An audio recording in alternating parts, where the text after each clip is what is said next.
उसकी आंखें पूरी स्वेलिंग से भरी हुई थी, पाँव में पूरी ब्लीडिंग हो रही थी, बार बार वह अपने शरीर से लड़खड़ा रही थी। मेरी आंखों से देखा नहीं गया। मैंने उससे पूछा कि बहन आपकी ये हालत किसने करी है। मध्य प्रदेश के उज्जैन से शर्मसार कर देने वाली घटना ने पूरे देश को झकझोर कर रख दिया है।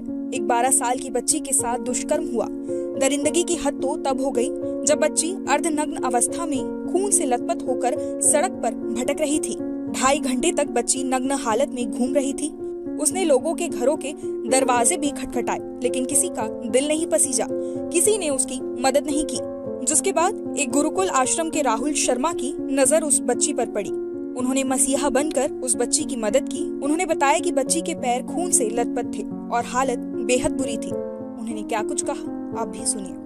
बालिका जिसने नीचे कोई वस्त्र धारण नहीं कर रखा है, अपनी आंखों से देखा नहीं गया। मैंने तुरंत, जैसे भी आप देख रहे हैं वीडियो में कि ऊपरी वस्त्र ही धारण कर रखा है, उसी प्रकार एक ऊपरी वस्त्र धारण कर रखा था। मैंने तुरंत अपना वस्त्र निकालकर उस बालिका को दिया, जिससे उसने अपना शरीर ढका।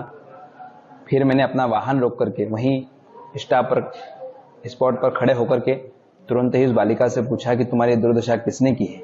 उसकी आंखें पूरी स्वेलिंग से भरी हुई थी, पाँव में पूरी ब्लीडिंग हो रही थी, आंखें उसकी बिल्कुल भरा रही थी, बार बार वह अपने शरीर से लड़खड़ा रही थी।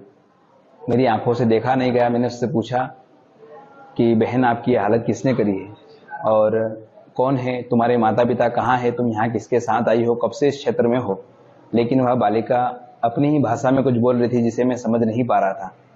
बार बार वह कुछ बोलने का प्रयास कर रही थी, लेकिन मैं समझ नहीं पा रहा था। 2-3 बार मैंने पेन कापी भी उसके हाथ में दिया, यदि मैं समझ नहीं पा रहा हूँ या तुम बोल नहीं पा रही हो तो इसमें लिख करके कुछ बताओ। यदि अपने माता पिता का मोबाइल नंबर जानती हो तो मेरे मोबाइल का मैंने कीपैड निकाल करके दिया कि इस पर लगा करके बात करो, या आप पेन डायरी में लिख करके मुझे बताओ। लेकिन वह बालिका उस विषय में मेरी कोई मदद नहीं कर पाई। मैंने उससे पूछा कि बेटा भूख लग रही है, उसने कहा हाँ मुझे भूख लग रही है। ऐसे हाँ का उसने संबोधन किया। मैंने तुरंत अपने आश्रम में जो स्वल्पाहार में दलिया नमकीन बना था वो बुला करके उस बालिका को दिया खाने के लिए। चाय पिलाई, जल पिलाया, कुछ नकदी पैसे भी उसको मैंने सहयोग रूप में दिए। लेकिन मेरा विश्वास माना नहीं कि मैं इसको सुनी छोड़ दूं, इसलिए मैंने तुरंत हेल्पलाइन नंबर 100 पर कॉल किया। 2 बार मेरा वहाँ कॉल कट हुआ। तीसरी बार हमने महाकाल प्रशासन महोदय में कॉल किया। वहाँ से मैं महाकाल थाने का नंबर मिला, महाकाल थाने में कंप्लेंट दर्ज करवाई।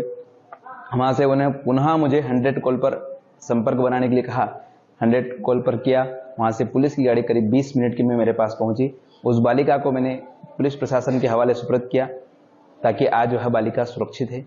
देखिए, उसकी स्थिति देख करके क्या लगा था, जो है कि सभी को पता है कि वह बालिका पूर्णतः अत्याचारों के, दुष्टों के अत्याचारों में वह पूर्णतः से घिरी हुई थी। लगता है कि भगवान की कृपा से उसका शरीर बचा है, कहीं ना कहीं उसका कोई पुण्य आड़े आया, क्योंकि दुष्टों ने तो लगता है कि उसको मारने की भी साजिश रची होगी। जिस प्रकार से उसका चेहरा देखा जा रहा था कि बालिका कहीं से बहुत दूर से भग करके हमारे पास पहुंची है, तो उस विषय को हम लोग बता नहीं सकते अपनी आंखों, अपने मुंह से कि उस बालिका के साथ में उन लोगों ने क्या अत्याचार किया था।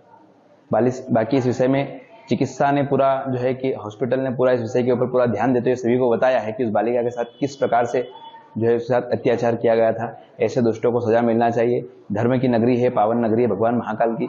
यहाँ और पूरे देश में इस धराधाम पर यह भगवान कृष्ण की नगरी है।